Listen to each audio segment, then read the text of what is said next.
Hello students, how are you all? I hope you all are fine.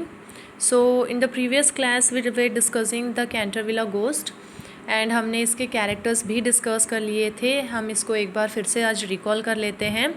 इसमें जो Lord Canterville है वो owner है मैंशन का, जो अपने कैंटरविला घर को बेचना चाहता है और उसने इस घर को बेचा है to Mr and Mrs Otis, जो एक अमेरिकन कपल है एंड उनकी फैमिली भी है. जैसे कि एक उनका सबसे एल्डेस्ट सन है जिसका नाम वॉशिंगटन है, उनकी एक 15 इयर्स ओल्ड डॉटर है जिसका नाम वर्जीनिया है एंड उनके 2 ट्विंस भी हैं, 2 ट्विंस बच्चे भी हैं. एंड इनके अलावा मिसेस उमनी हैं जो उस घर की केयर टेकर थी, बहुत ही पुरानी, एंड एक गोस्ट भी है.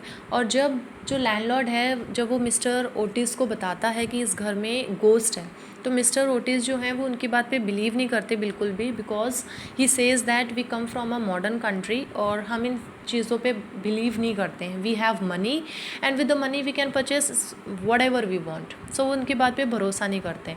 बट द लैंडलॉर्ड, उन्होंने अपनी स्टोरीज भी बताई उनको, फैमिली स्टोरी भी बताई कि that the family member has many a time experience the ghost.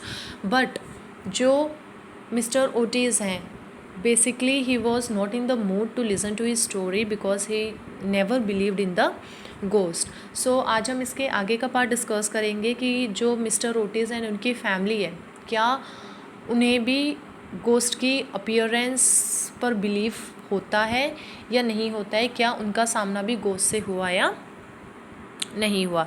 So last class हमने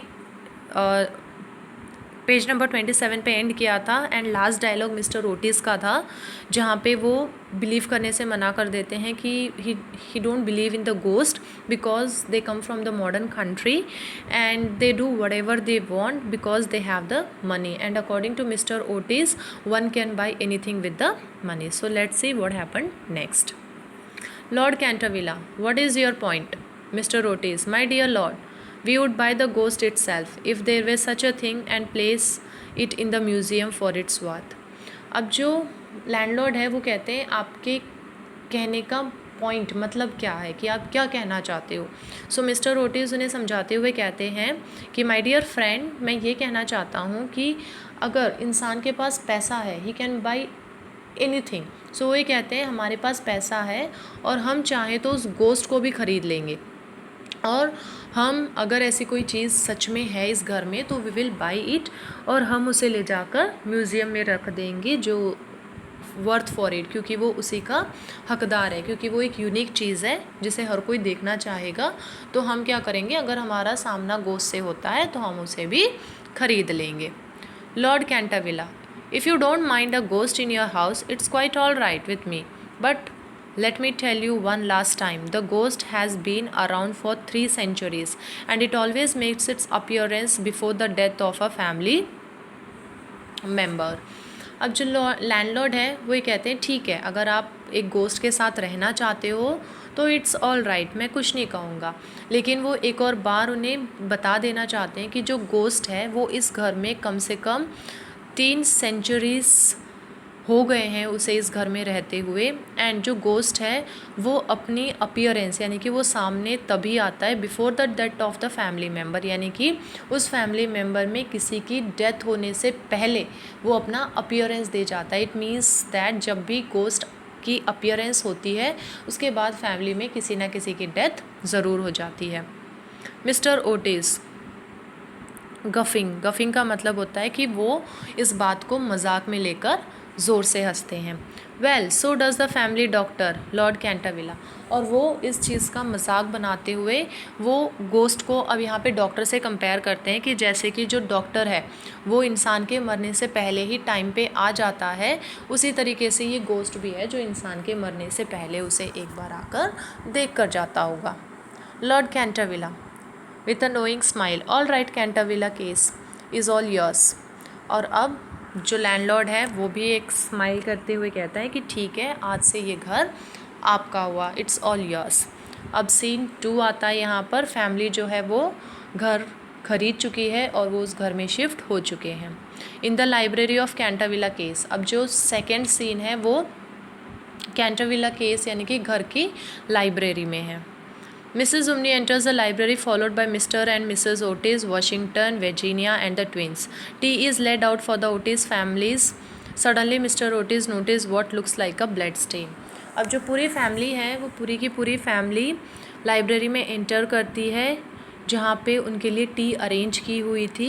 सडनली मिसेस ओटिस जो हैं वो ये नोटिस करती हैं कि लाइब्रेरी में जहाँ पे टेबल रखा हुआ है, as you can see in the picture, वहाँ पे उन्हें ब्लड स्टेन यानी कि खून के धब्बे दिखाई देते हैं। Mrs Otis, I am afraid something has been split there. अब मिसेस ओटिस कहते हैं कि मुझे ऐसा डर लग रहा है जैसे कि वहाँ पे कुछ गिरा हुआ है। Mrs Umney in a hushed voice, yes madam, blood has been split in the spot. अब जो हाउसकीपर है, हाउस केयर टेकर है, वो ये कहती है यस मैडम, आप बिल्कुल सही हो, यहाँ पे ब्लड गिरा हुआ है, ब्लड स्पॉट्स हैं यहाँ पर। Mrs Otis, oh really, you know I really don't care for blood stain, I wanted it removed at once. अब मिसेस ओटी कहती है ओ रियली, अगर ये ब्लड है तो आई डोंट केयर, मुझे ब्लड स्टेन से कोई फ़र्क नहीं पड़ता है, मुझे बस इस चीज़ से फ़र्क पड़ता है कि ये यहाँ पे अब नहीं होना चाहिए, इसे जल्दी से रिमूव करो, इसे साफ़ करो। Mrs Umney in the same hushed voice, it's a blood of lady Eleanore de Canterville who was murdered on that very spot by her own husband. अब जो मिसेस उमनी केयर टेकर है house की, वो ये बताती है, story बताने लग जाती हैं कि ये जो खून यहाँ पे which is been split on the floor, ये किसका है। वो कहती है ये जो ब्लड है वो लेडी एलिनोर का है जो who was murdered by the her own husband, जिसके हस्बैंड ने उनका मर्डर कर दिया था। सर साइमन डी कैंटरविली उनका हस्बैंड का नाम है। In the year 1575, 9 years after the murder he disappeared rather mysteriously. His body was never found, lowering her voice further, but his guilty spirit still haunt the case. अब वो ये story बताने लग जाती है कि जब साइमन ने अपनी वाइफ का मर्डर कर दिया था इन द ईयर 1575 और after 9 years of the murder वो सडनली डिसअपियर हो गया यहाँ से। एंड ये अभी तक एक मिस्ट्री है, ये एक अभी तक राज है कि वो अचानक से कहाँ पे गायब हो गया, क्योंकि ना तो उसकी कभी डेड बॉडी मिली एंड ना उसके बारे में कभी सुनने को मिला। लेकिन वो कहती है कि अभी भी उसकी जो स्पिरिट यानी कि उसकी जो आत्मा है, साइमन डी कैंटरविला की जो आत्मा है वो अभी भी इसी घर में है। Washington, nonsense, watch me remove the stain. He takes out a small stick from his bag and rub it over the stain there. अब जो वॉशिंगटन, जो मिस्टर एंड मिसेस ओटिस का सन है, बेटा है, वो ये कहता है नॉनसेंस, ये सारी बकवास बातें हैं। वो कहता है अब वॉच मी कि how I will remove this stain from here. And after that he took out a very small stick from his bag and he rubbed it on a stain and वो stain वहाँ से चला गया था, यानी कि वो निशान वहाँ से चले गए थे। There is a sudden flash of lightning and a peal of thunder. Mrs Umney looks terrified and faint. अब जैसे ही हुआ सडनली फ्लैश होती है लाइट, थंडर सुनाई देते हैं यानी कि बिजली की चमकने की और बिजली चमकती है, आवाज़ आती है थंडरिंग की। एंड ये सारी चीज़ें होने के बाद जो केयर टेकर थी, हाउस कीपर थी घर की मिसेस उमनी, वो डर जाती हैं और फेंट, बेहोश हो जाती हैं इस आवाज़ से। Mrs Otis, what monstrous English climate. अब मिस्टर ओटिस जो हैं उन्हें इस चीज़ से बिल्कुल भी डर नहीं लगा। इनफैक्ट वो ये कहते हैं कि कितना डरावना क्लाइमेट है बाहर। Mrs Otis, and what do we do with a women who faints. अब मिसेस ओटिस कहती हैं क्लाइमेट तो ठीक है, लेकिन हम इस वुमेन, इस औरत का क्या करें जो बेहोश हो गई है। Mrs Umney revive and look at the Otis family. अब इतनी ही देर में मिसेस उमनी जो हैं वो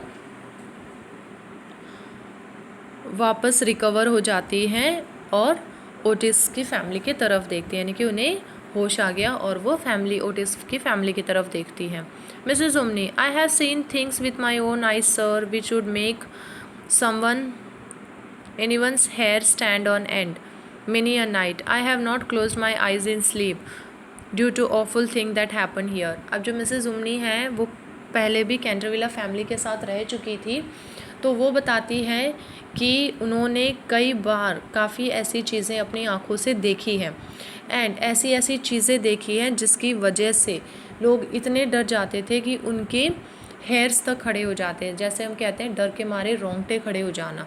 तो मेरे जो हैं मैंने ऐसी ऐसी चीज़ें यहाँ पे देखी हुई है एंड न जाने कितनी ऐसी रातें मैंने गुजारी हैं जहाँ पे मैंने कभी भी मैं सोई नहीं थी डर के कारण, क्योंकि हमारे आसपास जो भी अजीब चीज़ें हो रही होती थी उनकी वजह से हम सो नहीं पाते थे।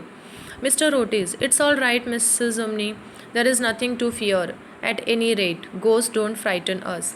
अब मिस्टर ओटिस अभी भी वो एकदम काम हैं, वो ये कहते हैं इट्स ऑल राइट, डरने की कोई बात नहीं है, अगर यहाँ पे कोई गोस्ट है तो भी वो हमें डरा नहीं पाएगा। द चिल्ड्रन लाफ, और फादर की इस बात को सुनकर जो उनके बच्चे थे they started laughing.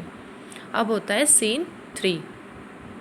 In the morning in the library the twins enter.